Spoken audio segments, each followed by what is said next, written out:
Welcome to Wife Cheating Story. I hope you have an enjoyable and relaxing time listening. Let's get started. She danced with him 3 times, kissed him on the balcony, then said it meant nothing. At her company party, I thought I was celebrating 7 years of marriage. Instead, I witnessed the slow unraveling of everything I trusted as my wife grew closer to a man she swore was just a colleague.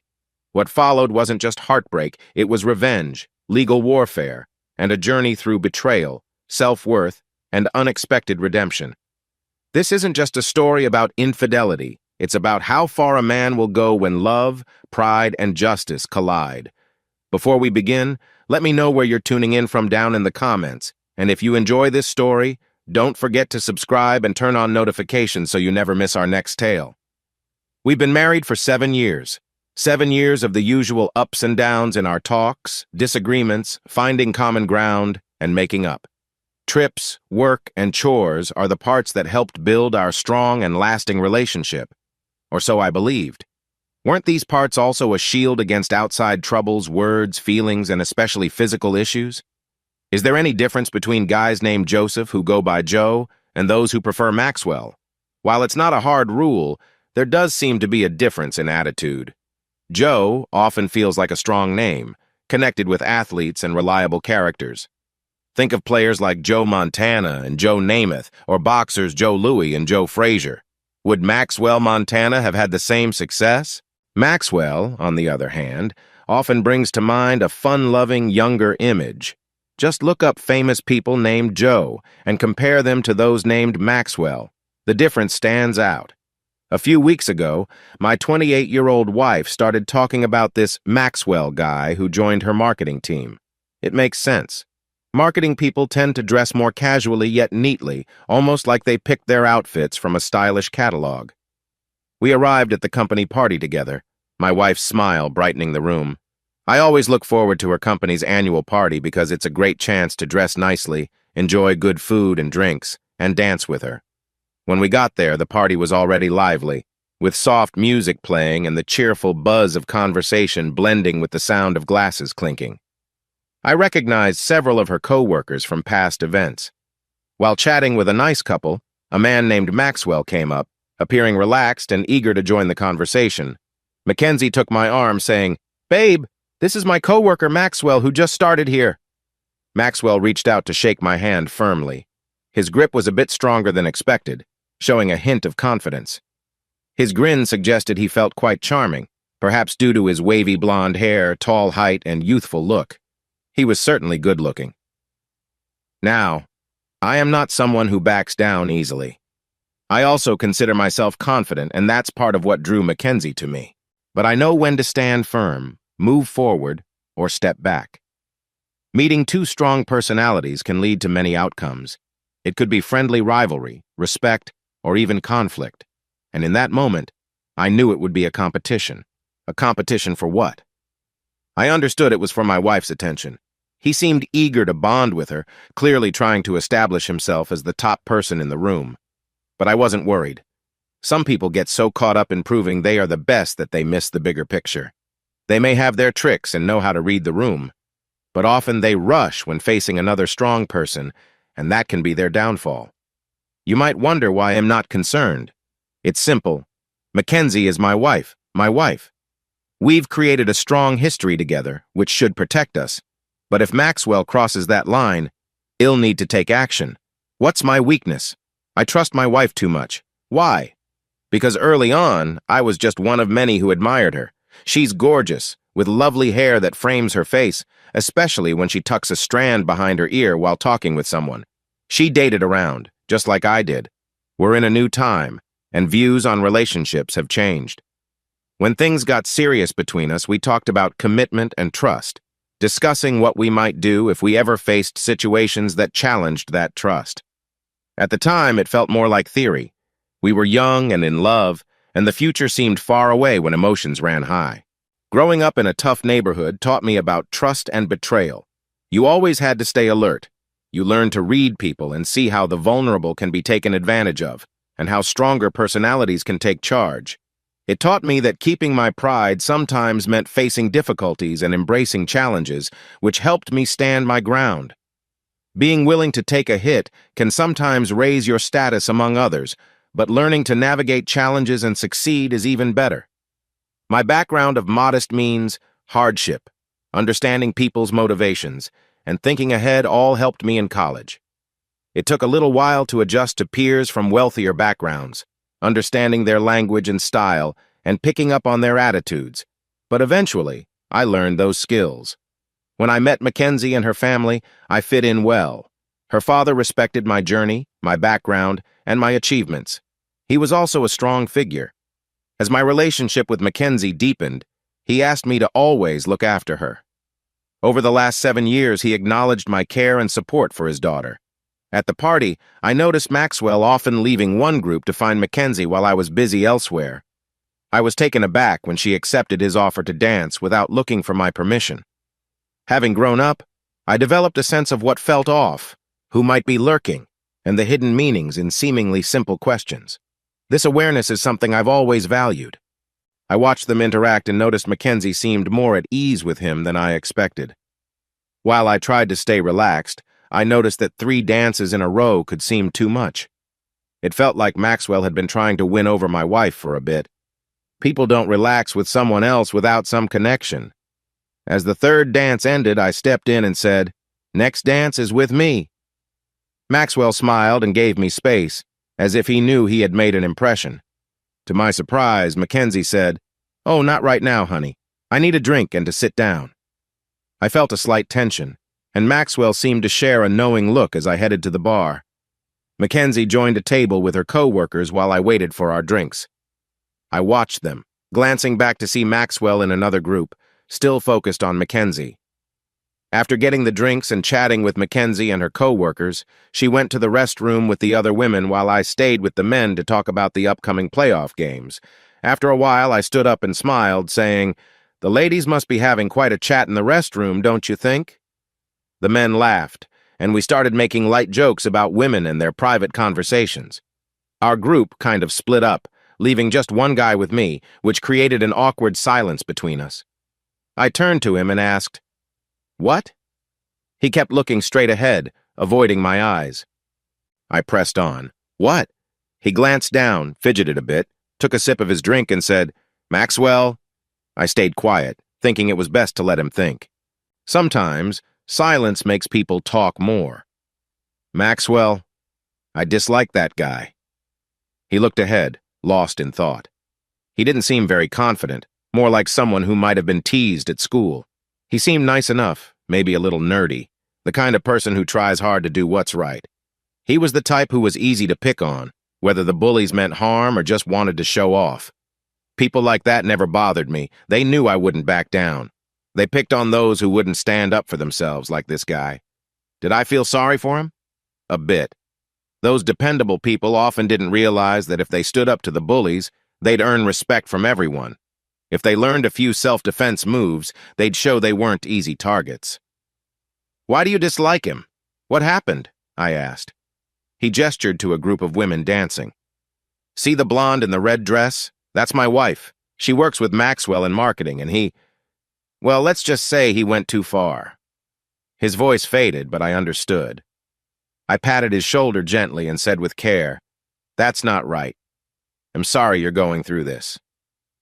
After a moment, I asked, "So you guys are still together?" "Yeah, for now, I guess. I don't know what she sees in me. She's so beautiful, and I love her. What can I do?" I thought this was a bit too much for him, but it made me aware of Maxwell's presence near my wife. Even though I was protective, I could still be compassionate. "Can I give you some advice?" He nodded. "You're a good-looking and dependable guy, right?" He nodded again. Women appreciate reliability, but they also like some excitement, so you need to understand 3 things. He turned to pay attention. 3 things? Yes. First, your wife needs to know that if she wants excitement, you are the man she should respect. Second, if any guy tries to get close to her, he should know there will be consequences. Third, if your wife is drawn to someone else, remember that many women would value a dependable guy like you. You just have to believe that. Otherwise, people might take advantage of you. His expression changed when I said that last part, but at least he was looking at me now. Then he surprised me by asking, "Those are some strong words for a guy whose wife is interested in Maxwell." I managed to keep a straight face. Why? Because I had already made it clear that my wife understood my views on loyalty and the potential outcomes of straying from our commitment. In fact, Mackenzie had seen the consequences that others faced when they didn't hold on to those values. She needed to make any changes without me knowing. I was sure about another thing, too. I wouldn't accept a future that went against my beliefs, especially when there were so many good people around. I was open to meeting new friends. But the next point hadn't happened yet because I hadn't figured it all out. I felt I had enough details to share this point with Maxwell, although he probably sensed it from our first meeting. "Watch how I bring this up with Maxwell," I mentioned to my friend. But I couldn't find Maxwell. I had my thoughts about him and what he wanted. I walked around the ballroom trying to stay calm with a small smile on my face, searching for my wife or Maxwell or both. When I reached the bar, I got another drink and went into a quieter room where it was easier to talk. Just as I joined a group chatting about their summer plans, I heard my wife's unmistakable laughter. I looked through the open French doors to the balcony, where Mackenzie was glowing in the moonlight, looking almost otherworldly. What was she laughing at? It quickly became clear when I saw Maxwell leaning in close, probably saying something funny.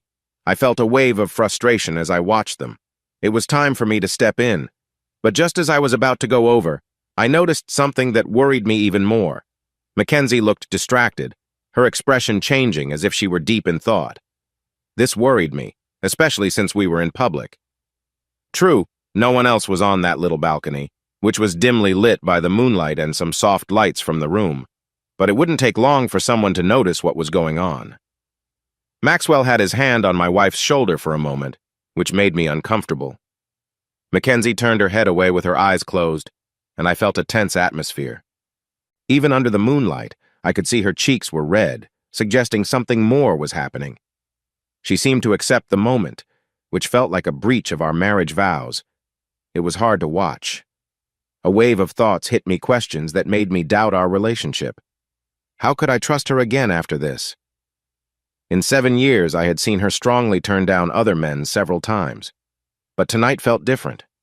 Allowing a co-worker, someone she worked closely with, to get this close. I stepped back from the group and walked around the room toward the balcony. Just then, I noticed someone alone against the wall, holding their phone and seemingly recording the scene. He saw me come closer and put his finger to his lips, telling me to be quiet, then lowered his hand, signaling me to stay calm. It was the same person I had seen before. "I understand you're upset, but this isn't the right moment. I'm here to help you. I value what you shared with me, and I thought we were on the same side. You need proof before you act, or you might get into trouble. You don't want this to get worse, do you?" He was right. I wanted to take a stand, but it was smarter to let things play out. After all, my wife was involved. Even confronting Maxwell wouldn't change what she had allowed. From what I had just seen, she seemed at ease with him. It was clear they had a past together. In other words, things were over between Mackenzie and me. "You should leave and let me take care of this and gather the proof," I told her. I stepped out of the room and went to the bar for some water. No more alcohol. I needed to think clearly. I mentally started a to-do list, and the first thing was to call my boss, who had recently gone through a divorce. He answered on the first ring. "Lucas, it's late for a call. Everything okay?" I explained my situation, requested a few days off, and asked for the lawyer who helped him with his divorce. I'm a valuable employee and can shape my own work schedule, but I always show respect and gratitude, never taking my situation lightly. My next call was to the Melanie he suggested, Madison Jennings, known for her strong skills. She asked how I got her private number, and when I told her who referred me, she responded, "So you must be one of the good ones." She sent me a list of things to prepare for our meeting the next day, stressing its importance. This woman was serious. While I reviewed her list, someone came up to me. "What's your phone number? I'll send you the video." "Thanks, I appreciate it. I didn't expect you to take this on." "Yeah, I get it. Look, I may not be the strongest, but I'm not naive. I have a hard time standing up for myself, but am good at supporting others. What you said made a difference. You're right, and I'm trying to find the courage to talk to my wife about what's happening. I have an appointment tomorrow with a great lawyer for the same reason, I replied kindly. Really? That's good because Maxwell just took your wife to a small room down the hall. For some reason, that didn't upset me. Maybe it was because I had already accepted her closeness to another man at a work event with her husband present. What did worry me was the thought of others finding out since she had introduced me to so many people tonight. I didn't want to look foolish in front of them. You still good on battery for the camera? The enthusiast nodded. Show me where they are and let's get ready. We walked down the hall to a closed door, where we could hear voices inside. I pulled her gently back, adjusting her balance as she held my hand. I led her toward the ballroom, and the noise from Maxwell yelling drew some attention, causing a few people to gather. I was bringing a confused marketing person into view, leading to surprised gasps from onlookers. I raised my voice. Is it company policy to prohibit relations between employees? If so, I will bring this up to those in charge. I pushed Mackenzie toward the startled group. She stumbled a bit, surprised, and looking up at her colleagues with tears starting to form in her eyes. Meanwhile, I walked back toward Maxwell, the cause of my anger. He had gotten to his feet, appearing slightly more composed. He glared at me, fury on his face. You think you're better than me, taking a shot while I was with your wife? You're nobody. Just wait and see what I can do, he yelled. A larger crowd had gathered around us, and I felt energized by the attention. I loved the excitement of competition and the rush of adrenaline that came with it. Hey, Maxwell, I saw what happened. She didn't act the same way with you as she does with me. Sure, you may have had your moment, but she has always been mine. I'm going to show you what true strength is. Everyone was listening closely. Many of them weren't used to real confrontations, and they were about to see a real test of will.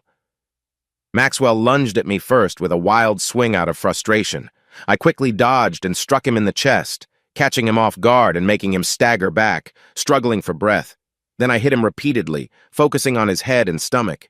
He spun around and I pushed him against the wall, hitting him again. He would definitely remember this later. I grabbed him by the hair and pushed him into the wall.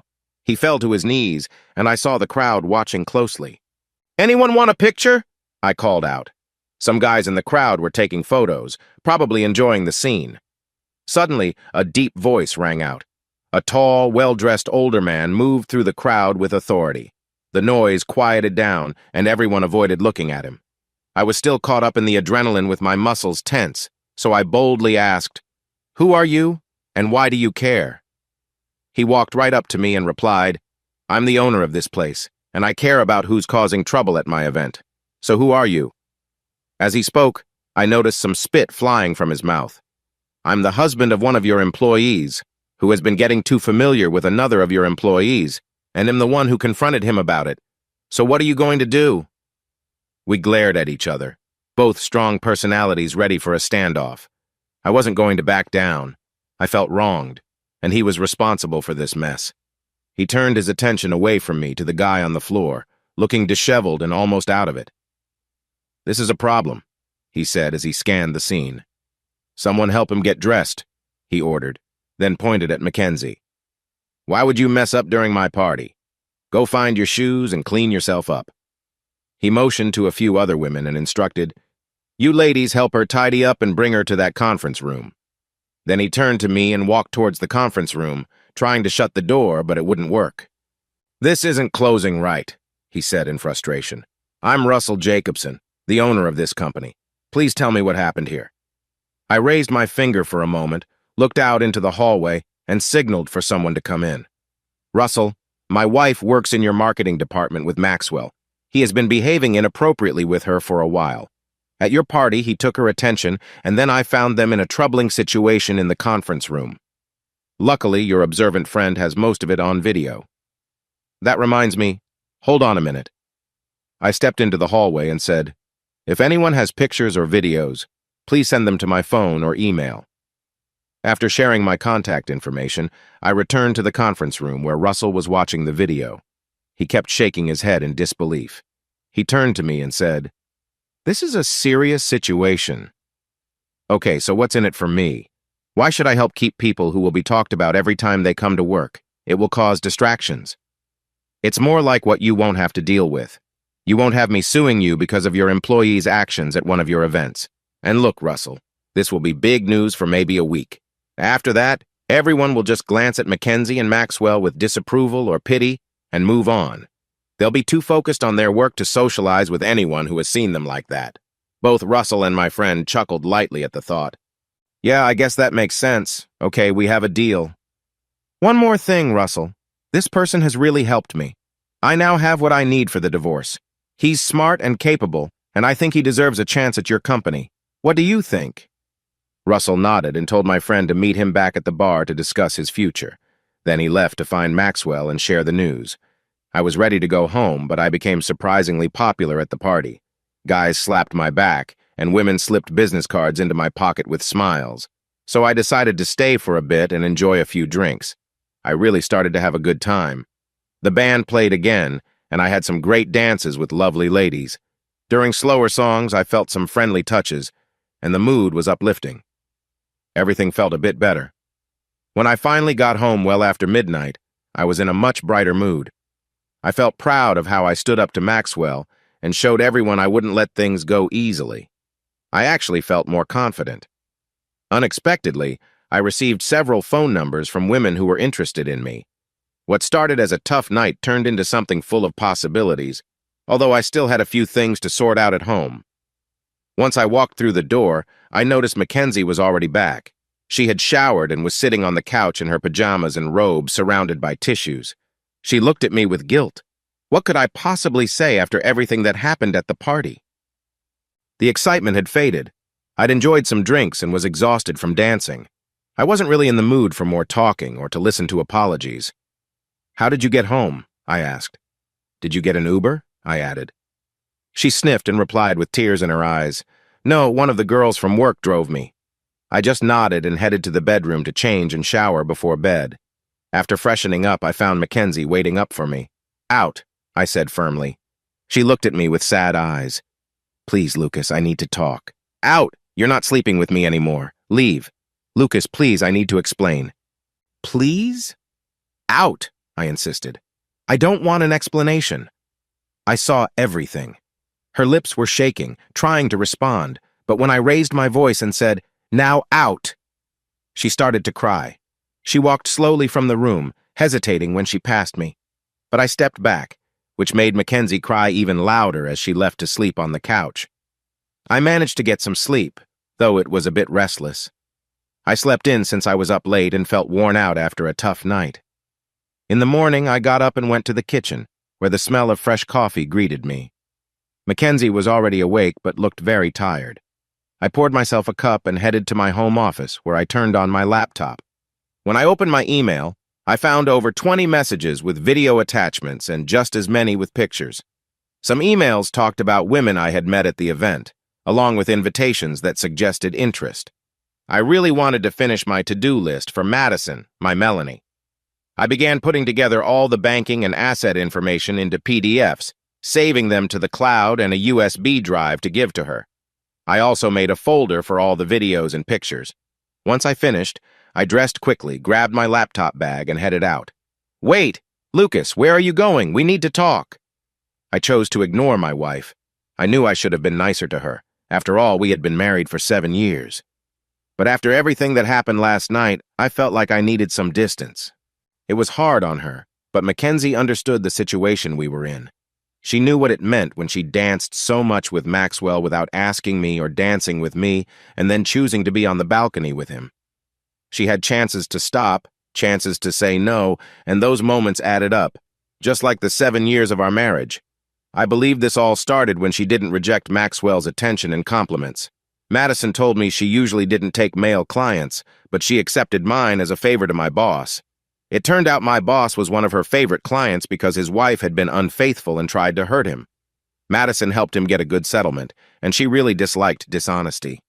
When I shared my story, she showed interest. Lucas, after 7 years, why would she do this in such a public place? Isn't that strange? Honestly, Madison, I hadn't thought about it much. All of this was unexpected. She has turned down other guys while we were together. Do you think she was under the influence? No, not at all. She knew what was happening the whole time. Sure, she had a few drinks, but she didn't seem tipsy or dazed.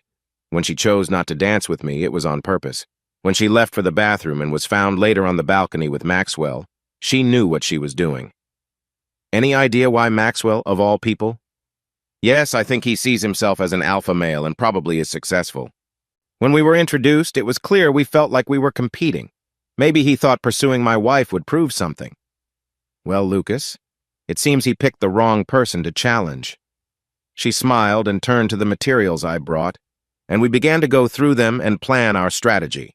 We had the usual tasks to deal with, like dividing assets, closing credit cards, and setting up new accounts.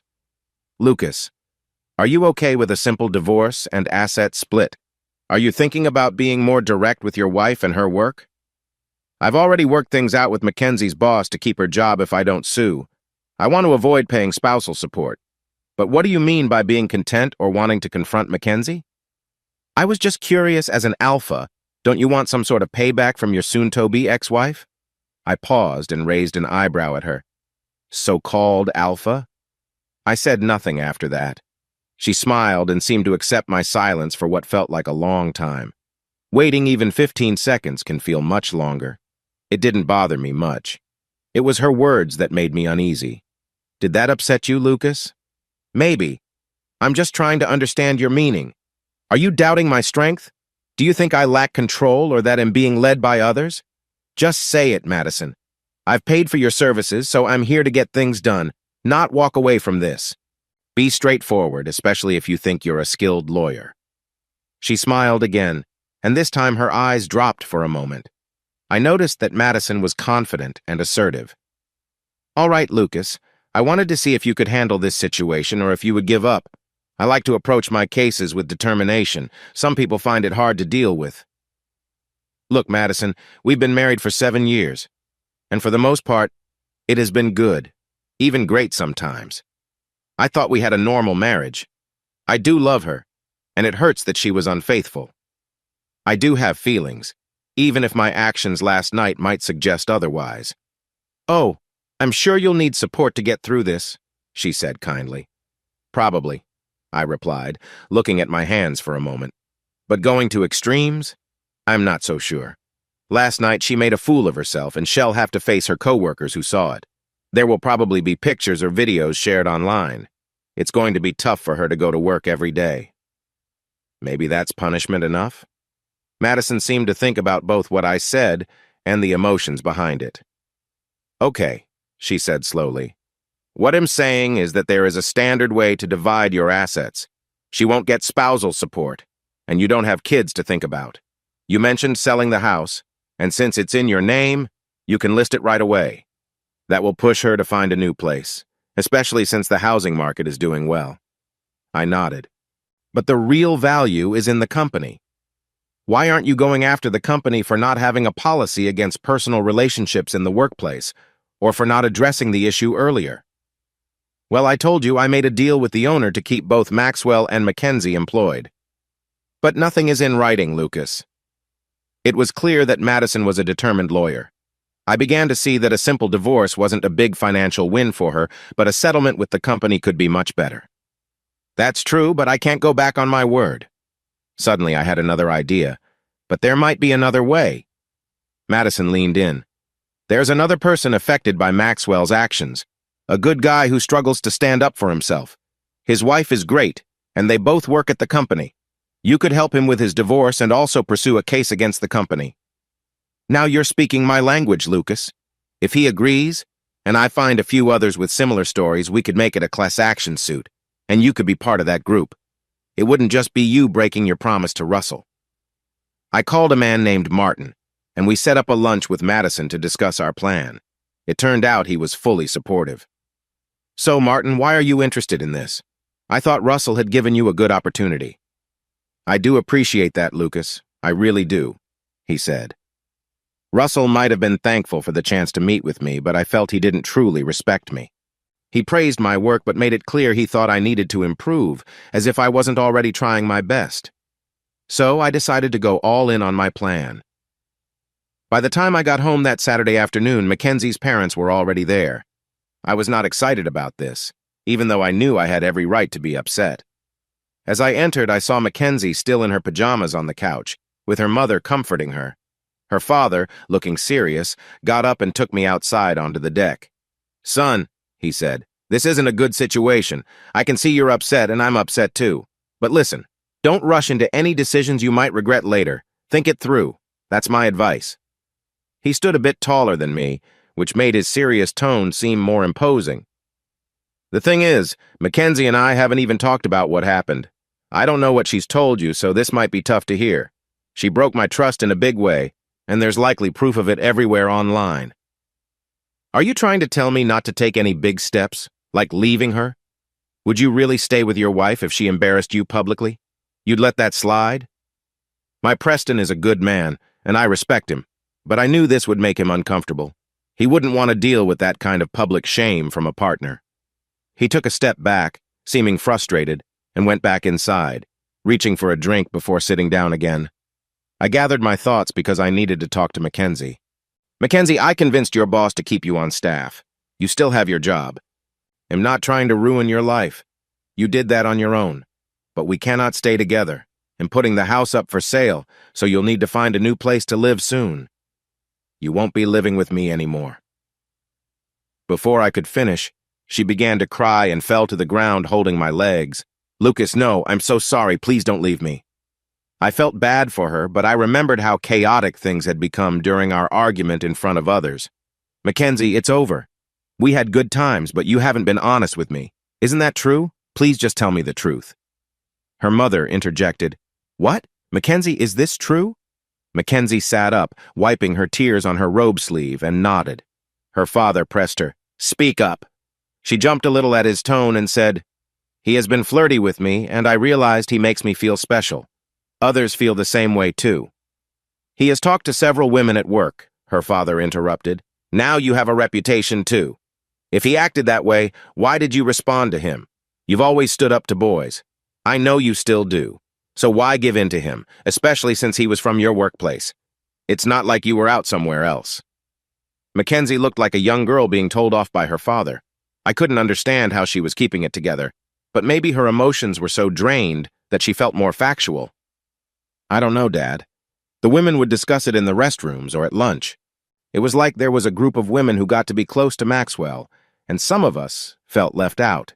So when he showed interest or included us, it felt special, like we were part of his circle." "Oh, Mackenzie, Mackenzie, Mackenzie," her mother sighed, shaking her head before looking at me, ready to speak. "Did you ever think of me when he showed interest in you? Did you ever consider our marriage? Did you remember how I feel about being unfaithful? Did none of that come to mind?" Mackenzie still wouldn't meet my eyes, but she could only shake her head to say, no. At least she was honest.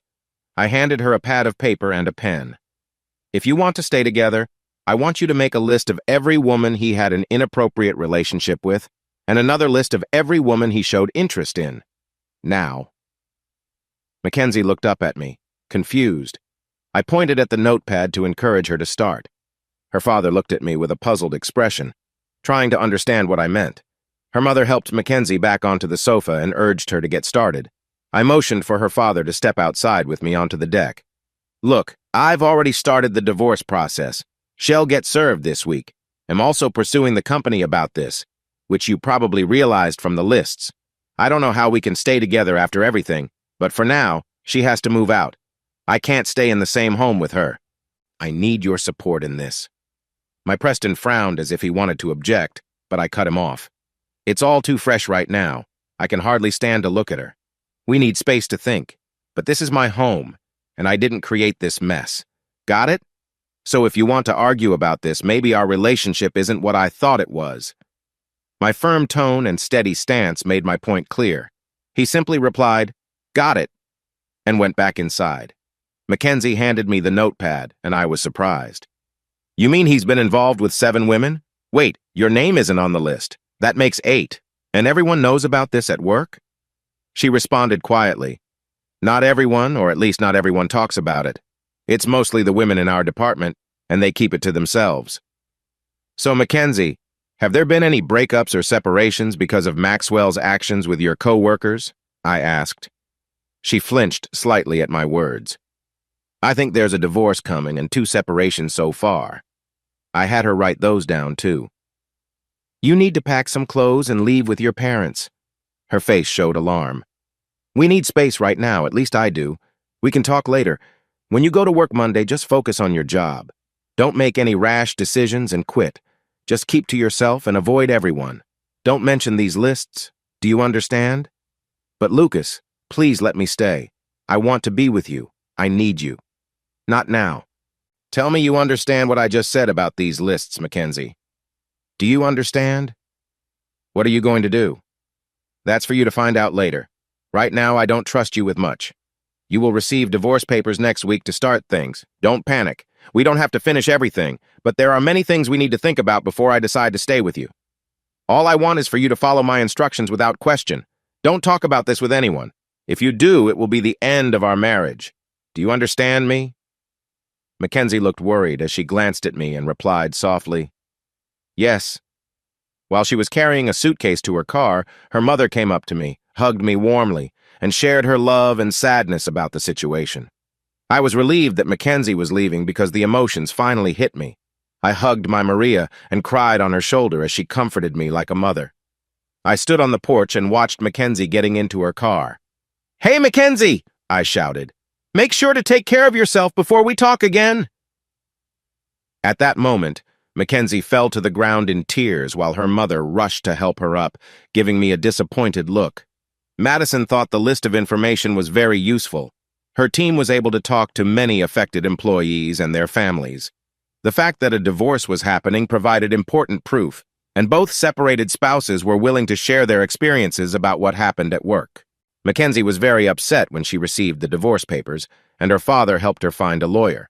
However, Madison proceeded with caution until we knew if we had enough for a class action. It took several months to gather the class action, but when it finally came together, it felt like a huge shock for the company. The workday practically stopped, as everyone was talking about the issue. The evening news covered the story and found plenty of photos online about several matters. Some of the investigators' images were shared to make the situation more public and put more pressure on the company to settle. A few photos included Mackenzie and Maxwell, with parts changed to meet the news guidelines. These images certainly supported the case we were building. Preston was overwhelmed by the media attention, which affected many clients. Some people whose spouses worked at the company pushed for their partners to quit because of the difficult work environment. Others were interested in joining Madison's legal case. During the months that the legal process was happening, Mackenzie tried to come back home several times. I had changed the locks and garage code, but it didn't stop her from waiting outside my home or visiting me at work. Her parents also contacted me often, urging me to forgive her and make up. The challenge for me was that everyone knew what was going on. Even without clear images, the incident from the party had ensured her co-workers were informed, and many of them knew me, making the news spread even further. Her mother was kind in her attempts to reason with me over the weeks, but eventually got frustrated and said my delicate nature was preventing me from reconciling. Delicate? As in weak? I found that frustrating. When she returned home looking upset, her spouse was furious and wanted to know why I had cut their visit short. To her credit, she did admit that she tried to convince me to get back together with Mackenzie by referring to my delicate nature. If she was upset when I asked her to leave, she was even more upset when her husband told her not to come back for a week. Do you know where she went? Back to my house. I let her stay in the guest room and asked my Preston to bring over some clothes and personal items. When he came by, I told him he needed to be kinder to his wife, but he just smiled at me, and I smiled back. We had an understanding. Things got interesting at my home as my Maria took over some household tasks. I enjoyed delicious breakfasts and homemade dinners. The place was neat, and she even helped with my laundry and changed the sheets. It was quite nice. However, she also noticed a few things. While the legal matters were going on, I decided to respond to some of the emails and phone calls I received. Some conversations were light and fun, while others involved plans for casual outings like a dinner or a movie. Lucas, do you really need to talk with other women right now? You're not even divorced yet, and you might still make things work with Mackenzie. She's really upset and has been thinking things through. She wouldn't make the same mistakes again. Oh, how do I know that? Here's the issue, Mom. Once trust is broken, it's hard to regain. If we got back together, every word, every promise would always be doubted. There would always be questions. It doesn't have to be like that, Lucas. True, but it can be if I ignore the risks or choose to overlook the chance of being hurt again. Tell me, Mom, do you think I'm just unsure about everything? Or do I truly commit myself to whatever I do? She lowered her head for a moment, then rested it in her hands. That was probably when she realized her daughter's marriage was really over. But she didn't give up. Soon after, I got a text from Mackenzie asking if we could meet to talk. The legal issues had been going on for several months now. Things were going as Madison and I had planned and were actually moving along nicely. But having my Maria around wasn't ideal, and maybe if I spoke with Mackenzie I could have my space back. Especially since some of my friendly chats with a few women over the phone were starting to look promising. I didn't want my Maria watching over me. We met at a coffee shop like many people do today. Mackenzie looked nice in a short-sleeved dress that flowed well, and her hair was beautifully styled. She was indeed a lovely woman, but her eyes seemed deeper, missing their usual sparkle. She walked to the table with a bit of hesitation, as if she wasn't sure about coming over. I stood when she arrived and invited her to sit. "You look great, Mackenzie. I'm glad to hear that things are good for you."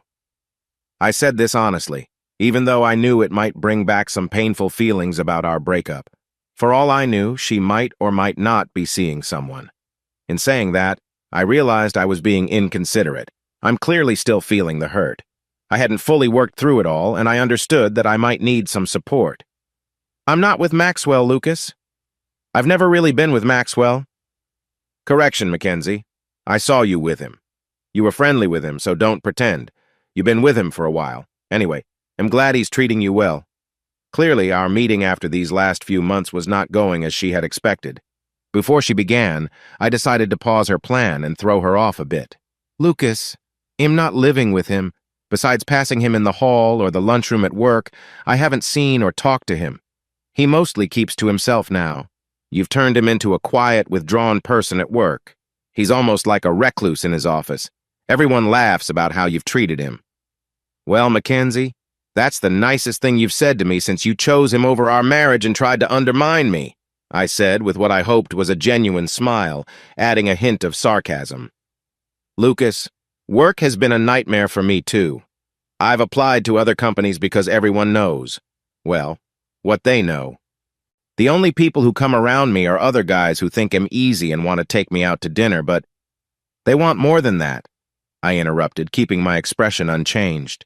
She sighed and turned red, looking embarrassed. "Yes, I see it now. I've messed up so much in my life, my job, my marriage, my relationship with my parents, and most sadly, my relationship with you.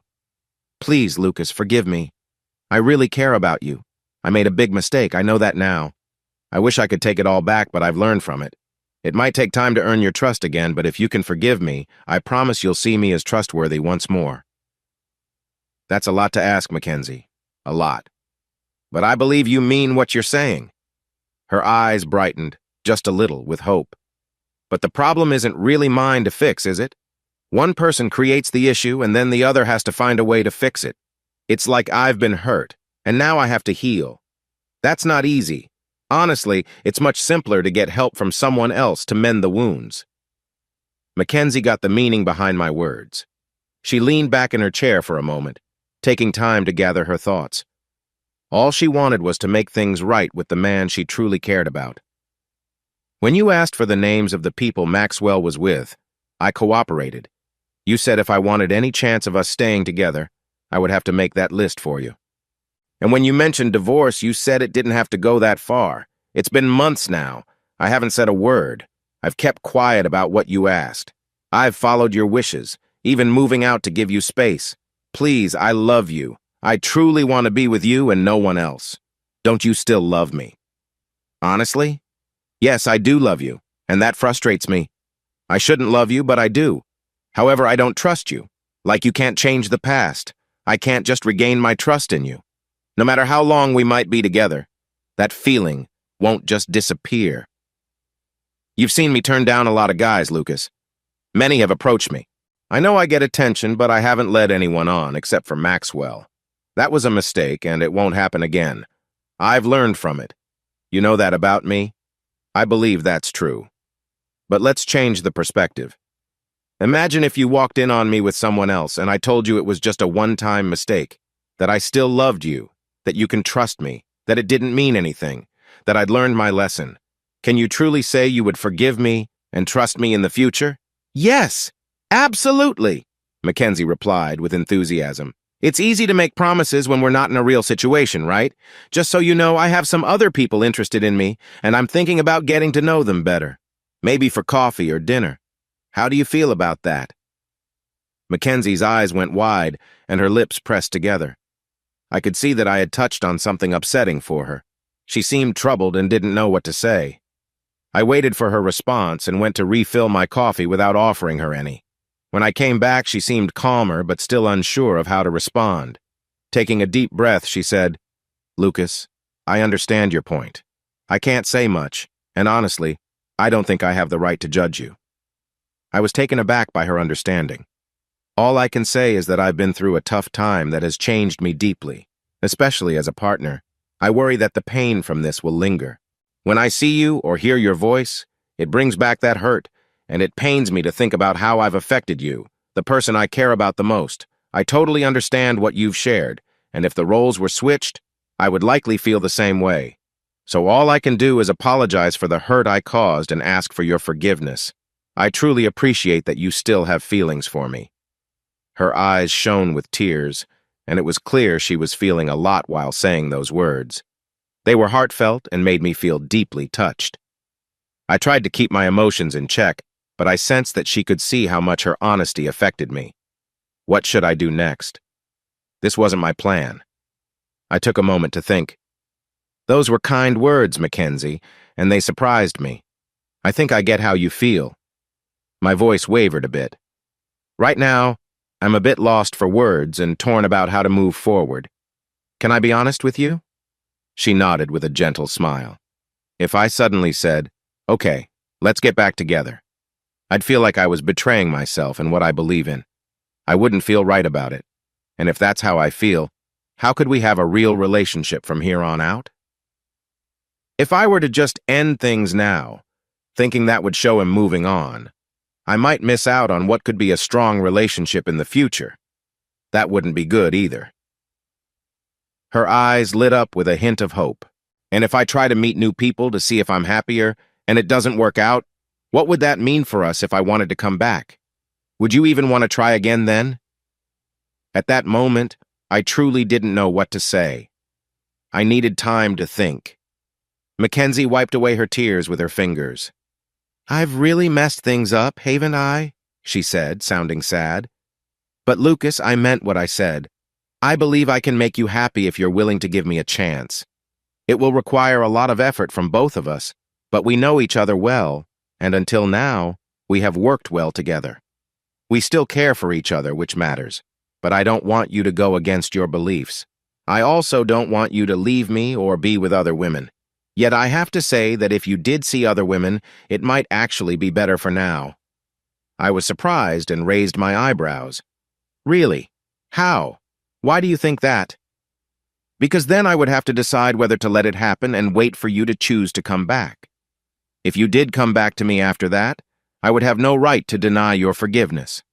If we got back together after you found no one else, it would show that you truly believe I'm the right person for you, and you would want to make our marriage work. I would also do my best to make it up to you. I wouldn't have the right to discuss any of your experiences with other women, and you wouldn't mention what happened with Maxwell. It would be a fresh start for both of us." "Wow, that's a big idea, Mackenzie." "Think about it, Lucas. You might find someone better, which could be good for you, helping you move on from me and Maxwell. I'd be heartbroken, but it's my fault. Or you might find some closure that lets you come back to me, or hopefully you realize that I'm truly the one you want to be with forever. Doesn't that make sense?" I was taken aback. "I just need some time to think about this." This conversation certainly took a turn we didn't expect. But it was an honest talk between two adults about important issues in life and relationships. Some might say it was a positive step forward. After leaving the diner, I wasn't sure where to go and decided to walk near a lake to sort my thoughts. I'm sure I'm not the only person to get lost in thought and then realize hours have gone by. How many times had I walked around the lake? I concluded that, of all the options ahead, the third one seemed the best. This would mean a complete split, a divorce, and then seeing what new relationships might bring. Ending the marriage would show that I couldn't accept the broken trust and wanted to keep my beliefs intact. It would mark the end of our relationship and allow me to move on from what happened with Maxwell. Meeting new people would help me understand relationships better, allowing me to see what I truly want in my life. It would show if I could handle dating while still considering whether Mackenzie might be the right person for me to build a future with. There were risks in this decision, just as there would be in staying with Mackenzie. I felt okay with my choice because I hadn't chosen to be in this situation. Madison advised that from a legal standpoint, it would be best to finalize the divorce before moving on to other matters, to make sure any future rewards weren't split. Mackenzie and her parents met with me at her family's home. Mackenzie, I've really enjoyed the relationship I've had with you and your parents during our 7 years together, and I hope we can still have some kind of relationship, at least a friendly one. Mackenzie and her mother smiled hopefully, but her father's expression changed. He seemed to hear something different. But I have to say, I've decided to go through with the divorce. Mackenzie's mother gasped, while Mackenzie nodded slowly, surprisingly reaching over to hold my hand. Lucas, I appreciate how much thought you've put into this. I care about you and trust what you decide. I wish you the best. If things don't work out, I hope we can try again someday. She stood, walked around the table, and softly touched my cheek. I could tell she was feeling very emotional. Then she grabbed her purse and left. In the following months, I went on several dates, which was unexpected. I wasn't very active in dating when I was single, so this must have been my way of coping with everything. I could really use someone to talk to. But here's the thing. I have my charms and can attract women, mostly. But when things get intense, it can be overwhelming, and I sometimes freeze up. I knew I could handle relationships, which I had learned from my time with Mackenzie, but I kept asking myself, where's the real connection? Why do I want something deeper than just physical moments? Even when someone is close to me and comfortable, there's still something missing. There's no shared history, no arguments, no making up, no real depth. Why can't I connect more with these people? Some of them genuinely want a deeper bond, so it's not them, it's me. I faced a truth. I could choose to stay single and unhappy, or I could deal with my feelings and try to move forward no matter how hard it was. I truly cared for Mackenzie, and the pain I felt came from that care. I can be strong and sometimes difficult. I can keep my feelings in check, but that doesn't mean I don't feel, and my feelings were for Mackenzie. A year after the divorce, I had stopped dating for a while and felt lonely and miserable. This made me realize I didn't enjoy being single, especially after experiencing good times in a relationship. My dating attempts hadn't led to anything meaningful. I thought about texting Mackenzie but decided to call instead. I took a deep breath and dialed her number. It rang 5 times before she answered, sounding a bit unsure. "Hello," she said. I knew she recognized my number. "Hi, Mackenzie, it's Lucas. Is this a bad time for you?" After a brief pause, she replied, Hi, Lucas. No, it's okay. What do you need?" I gathered my thoughts. "Mackenzie, I was wondering if we could meet at a coffee shop or a park. I'd really like to talk." There was a longer pause this time. I could hear her clear her throat. "Sure, I guess. Do you have a specific time and place in mind?" I suggested a bench in the park and said I'd bring coffee she liked, and she agreed. Just as we were about to hang up, she asked, "Lucas? One thing?" "What's that, Mackenzie?" she asked softly. When she said, "Why?" her gentle tone struck me deeply. I suddenly felt very guilty for leaving her. My voice trembled as I fought to keep my emotions in check. "Us. I want to talk about us." There was a long pause. I wondered if she was still there, but then I heard her say, "Okay, honey, I'll see you there." She called me honey. While waiting in line for coffee on my way to the park, memories rushed back from years ago when I was excited to see my new girlfriend. I would pick up her favorite coffee, wanting to impress the wonderful girl I was falling for. Now, standing in that same line, I felt a mix of hope and worry. Is she still the same person I dated all those years ago? Am I still the same, especially after how I treated her during and after the divorce? How will I explain my feelings after dating other women? How will she react? When I arrived at the park, she was already sitting on the bench and stood up as I approached. I handed her the coffee, and as she took it, she wrapped her other arm around me for a warm hug. I hugged her back, and we held on longer than I expected. As we stepped apart and looked at each other, we realized our eyes were watery. We smiled without speaking, set our coffee cups on the bench, and moved in for another hug, holding each other gently but firmly. To onlookers, we might have seemed like young lovers in a tender moment. The truth in our hug showed years of shared experiences, pain, and understanding. As I held her, I felt brave enough to say what I needed without looking directly into her eyes, just in case she turned me away. I whispered softly, "Mackenzie, I love you. I miss you. I'm sorry for how I treated you. I want you back. Please." Her arms tightened around me, and I felt her breath against me. Were these signs of sadness, regret, or perhaps happiness? The hug felt like it lasted forever, though it was probably just a minute or so. When we finally pulled apart but still held on to each other, we looked into each other's eyes. Mackenzie spoke first. "Yes, Lucas, I want you back too. I've never stopped loving you." This was what I longed to hear, but a part of me was hesitant. My logical side told me to accept this and move forward, while my heart wanted to confess and clear the air. I chuckled at the thought of a cartoon devil and angel debating in my head. "Mackenzie, I need to tell you something first. I explored other options while we were not together. Even though we weren't married, I feel like I betrayed you. I was with other women. I didn't want to offer any excuses. All I could say was that, emotionally, it didn't fulfill me. It wasn't the same. I've been alone for a few months, feeling lonely, with no one to share my life with, and no one who truly cares. Since everything unfolded, I'm not blaming you or bringing up the past. Please don't think that. I've moved past all that. What I'm saying is that I had to reach a low point to realize what I really wanted and needed, and that was you. No matter what has happened to either of us, I'd rather go through the rest of my life with you than with anyone else. And if it can't be you, then I wouldn't want it to be anyone else, if that's how it has to be. But I'm really hoping you can forgive me and take me back." She looked into my eyes, and I felt warm with embarrassment from what I had said. Her hand gently touched my cheek as she leaned her forehead against mine for a moment. Then she pulled back slightly to see my face better. "There's nothing to forgive, dear. We just have a future to look forward to." Then she closed her eyes and softly pressed her lips to mine. It was sweet and tender, filling me with hope and warmth. Soon those feelings deepened as we shared our emotions. Our story could have had a happily ever after ending, but real life is different. Life isn't a neat ending wrapped up in a few lines. After going through a lot of challenges with my ex-wife and the ups and downs that followed, it's hard to expect everything to feel normal again.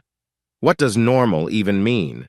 There would always be a hint of mistrust, even on sunny days, a wave of sadness now and then, and worries whenever she saw a phone held at a strange angle or heard about a late meeting. However, after some time, we worked through some legal matters that outlined our relationship, and we got back together and remarried. We focused on improving our communication. Actually, our bond grew stronger, and we became more open with each other. At first, we filled our conversations with routine updates about our daily lives, schedules, and tasks, trying to be cautious. As time passed, we relaxed, and a year later, we had fallen back into a comforting routine, just like before the tough times. Of course, like in every life filled with changes, we faced challenges again. We didn't realize it while booking a lovely getaway by a lake with a beach, pool, and fun activities. Things seemed to be going well. At work, Mackenzie had overcome her challenges, silenced the gossip, and even received a promotion while Maxwell moved on to new opportunities. Imagine our shock when we checked into the hotel and went to the bar for a drink while waiting for dinner. We overheard a group of men chatting loudly. One of them was not called Joseph or Joe. Everyone called him Maxwell. Mackenzie's face showed her fear, and her drink shook in her hand. "Put your glass down, love. It's okay. I'm here, and you don't need to worry," I reassured her. But she looked at me, afraid and uncertain. "What do we do, Lucas? We need to leave. Let's just go home," she said quickly, her words spilling out. "What if he does something? Who are those guys with him? Lucas, I'm scared." "Mackenzie, I can handle this. We'll be all right. He won't bother us, and if he tries, he'll deal with it," I told her. "But Lucas, there are more of them this time. Let's just go. The memories I have." "Do you really, Mackenzie?" "Leave my wife out of this. It's just between us, Maxwell." I was surprised at how calm I felt. "There isn't just you and me, my friend. It's me, you, and my 3 friends. Do you still want to try?" The truth about bullies and threats is that even if you think you're going to lose, you can still make an impact. The really important question is whether the others want to risk getting hurt, and if they even can handle it. Often, when facing more than one person, if 1 or 2 get hurt early on, it makes the others hesitate and sometimes stay out of it. There was a lot of talking, and when that happens, it often means someone is not being truthful. I got up from the bar and looked at Maxwell, answering his question with a serious face. "Yeah, I do, Maxwell. Let's see what you've got. I remember you being pretty upset last time." I looked at his friends and added, "Come on, you guys, you've seen him in those videos. Didn't he sound like he needed help?" His friends looked a bit confused, smiles fading into worried looks. I turned back to Maxwell. "So, Maxwell, are you ready? How about now?" We stared at each other for a moment. In a stare-down, it's all about keeping steady eye contact and staying calm. Whoever shows the slightest hesitation could lose. I noticed Maxwell was starting to smile and moved to make jokes instead. He threw his head back and laughed, trying to lighten the mood, maybe because he sensed his friends weren't sure how to handle things. Laughing during a serious moment can also show confidence. "Lucas, he'll give you credit for bravery, but he'll let you off the hook this time. I wouldn't want to make you look bad in front of this nice person. I don't think you could take more after last time." His friends chuckled, partly relieved and wanting to support Maxwell. "Hey, Mackenzie, we'll see you later. Look us up if you want to have some fun," he called as they left the bar. Mackenzie slumped in her chair and rested her head in her hands. I put my arm around her and said, "See? I told you I had it under control. Trust me, Mackenzie." During Saturday and Sunday at the resort, we saw Maxwell and his friends around the pool, but they kept their distance from us. We enjoyed swimming, playing volleyball, jet skiing, and even had a good time golfing. We went into the nearby town to shop and eat, trying to forget about those guys. By Monday, the resort felt quieter because several guests had left. It was nice to relax by the pool, choosing our favorite chairs and getting drinks and snacks delivered. My wife looked amazing in her swimsuit, and I happily helped put suntan lotion on her. I'm not much of a drinker, just having a beer and a margarita while staying hydrated with water, while Mackenzie enjoyed her fruity drinks and was in a great mood. When it got warm, she'd take a stroll on the splash deck, where people often cool their feet in the shallow part of the pool. She mentioned that she was heading to rinse off the lotion before swimming. As she walked away to the showers behind a wall, I leaned back to take a nap, putting on my sunglasses and relaxing while watching a few people around the pool. But after a while, I noticed Mackenzie hadn't come back, and it made me wonder what she was doing. There were a few other folks around the pool and beach, with some gathered at the bar. I started to wonder if she had lost her focus for a moment. Maybe her feelings or the surroundings distracted her. It's a challenge when you decide to be with someone who has made mistakes in the past, even after working through everything that happened in our marriage this last year. The saying, "Once a cheater, always a cheater," echoed in my mind, making me feel frustrated again. I stood up and walked firmly to the shower area. Anyone seeing me would likely notice something was wrong, but everyone else seemed too busy enjoying themselves by the pool or bar to pay attention. I moved around the wall but found the showers turned off and Mackenzie was nowhere to be seen. This made me even more annoyed. She must be with someone else. I looked around and saw that the shower wall was far from the pool, behind some tall shrubs that blocked the maintenance area and staff parking lot. I weaved around the bushes and checked the parking area, but everything looked normal, so I headed toward the sheds. Most were small, with their doors open and filled with tools and supplies. Then I approached a large shed that had both a garage door and a regular door, both closed, but unlocked. I opened the door and stepped inside. I thought I heard laughter and voices. Moving quietly, I walked past work tables covered with tools and parts, along with barrels and shelves full of equipment. I felt the urge to act decisively. Remembering a pipe on one of the tables, I hurried back to grab it. Just then, I saw Maxwell in a surprising situation. I shouted to startle him, which created a moment of chaos. This gave me the chance to push Maxwell against the wall. He seemed stunned, so I knew I had to move quickly to deal with his friends before they could do anything. With Maxwell temporarily out of it, I steadied myself with the pipe, ready for the next one. I crouched and swung at the second person's knee, trying to take him out of the fight. He smiled at me, showing he was likely the toughest of the group. "No chance. Drop the pipe and get on your knees with your hands behind your back until my friends catch up." He seemed to know what he was doing. I looked around. The second guy was still on the ground, hurt and not a threat, while the third one was dazed. But Maxwell was getting back on his feet, ready to face me. Being outnumbered was tough. Every moment mattered. If it weren't for what was happening with Mackenzie, I might have felt more prepared. Just as I was considering my next move and Maxwell was about to approach me, I heard a scream and turned to see Mackenzie. She was gripping the fourth person's hand tightly, forcing him to let go of her. This distraction allowed me to focus on Maxwell, who turned his head to see what was going on. I seized the moment to hit him on the side of the head, throwing him off balance for a brief moment. Some might say there was a lot of intensity in the air. I was close to her, feeling a strong bond as her legs wrapped around my waist, bringing us together in a very special moment. Mackenzie's face showed happiness and excitement, her skin glistening as we moved in sync. Her fingers gently ran along my back, and our faces were close, sharing silent feelings. In that look, we understood how important this moment was, realizing the depth of our feelings for each other.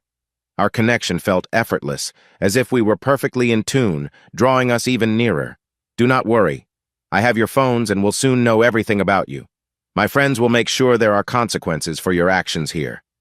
If anything happens to me or my wife, you will face the results." Before I left, I covered some boxes and pallets. At that moment, I was not worried about their well-being. They brought this on themselves. I washed up in the shower, cleaned my hands, and then went to join my wife by the lounge chairs. She was enjoying a fruity drink and had a Mai Tai waiting for me. We shared smiles that turned into laughter, helping to ease the tension we had felt. I called Martin. "Martin, you said you're pretty clever. Do you know how to download information from mobile phones and get passwords for apps like banking and personal accounts?" "Yeah, sure, Lucas. It's pretty easy if you know what you're doing. What's up?" I told him I wanted to book a room for him at the resort and asked him to come by to pick up the phones and spend a few days with us, bringing any tools he might need. He was on his way. Then I called an old friend from the neighborhood who had faced some struggles in his past and shared my plan with him. He was on board. Mackenzie and I finished our drinks and went back to our room, where we shared a gentle moment, reminding each other of our commitment. When Martin arrived later, we had drinks together and I handed him the phones along with a list of what we were looking for. He was excited about the possibilities and went back to his room to get started. He was able to find all their personal information, including home addresses, social security numbers, bank details, and passwords.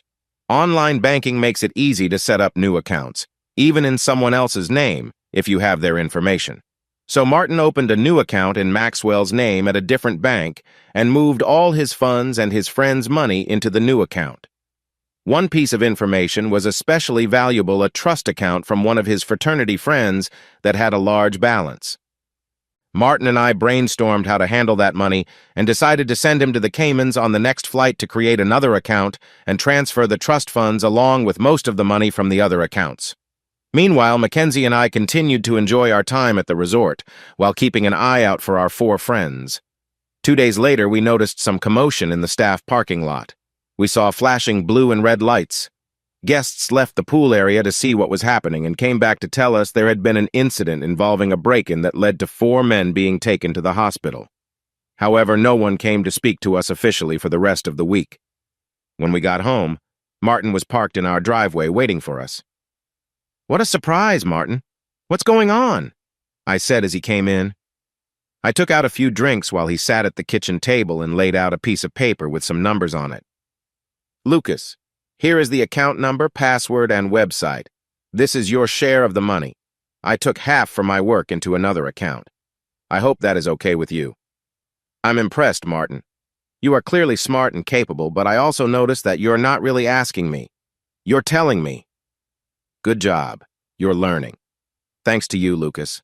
I'm learning. It has taken me a few years to realize that standing up for myself feels good and gives me respect. Even though divorcing my wife was hard, it removed a lot of negativity. I feel like I'm a better person now. In fact, I've even started dating, and it seems I am quite good at connecting with others. I stood up and shook his hand. Martin, we have to stay in touch. What have you been doing lately? Do you remember how Russell barely acknowledged me? Well, I got a nice settlement from the class action suit that gave me more freedom. I found a great job with better pay and benefits. However, he never recognized all my hard work. He took me for granted, and we faced some challenges for a few months. During that time, I divorced, moved, found a new job, took the settlement money and invested it, changed my style, went on some dates, and I now have a pretty active life. And with this new source of money, my choices are even easier now. Mackenzie came by and sat next to me, taking a sip of my beer. Martin, I'm proud of you. You deserve a good life. Let us know how we can help you, and let's keep in touch. The Cayman account had almost $800,000 in it. We were amazed. I called up my childhood friend, and we set up a meeting to discuss a project. When he agreed, I slid a piece of paper with similar numbers to what Martin had shared across the table. After our conversation, our balance in the Cayman account dropped to about $500,000. A few months later, we received several envelopes in the mail with no return address. Each one contained a printout of news articles from local sites in 4 different cities. The articles covered a mugging with serious injuries, mentioning a tattoo on the forehead that read rapist. The police were trying to link the crimes but had no leads. 2 years later, Mackenzie started to act differently. She seemed quieter, a bit withdrawn, and somewhat uneasy. Even though the earlier event with Maxwell was nearly 4 years ago, it brought back unexpected feelings at times. I felt nervous about bringing it up over dinner one night. Mackenzie came to the table, sat down with her head down, and said, "Lucas, we need to talk." My mind instantly filled with worry upon hearing those words. I sat quietly and looked at my wife. She looked up with a bright smile and slid a small plastic stick across the table towards me, showing 2 pink lines in a little window. Later that evening, I thought about our journey together and everything that had happened since, including Mackenzie's words, "There's nothing to forgive, honey, only the future to live."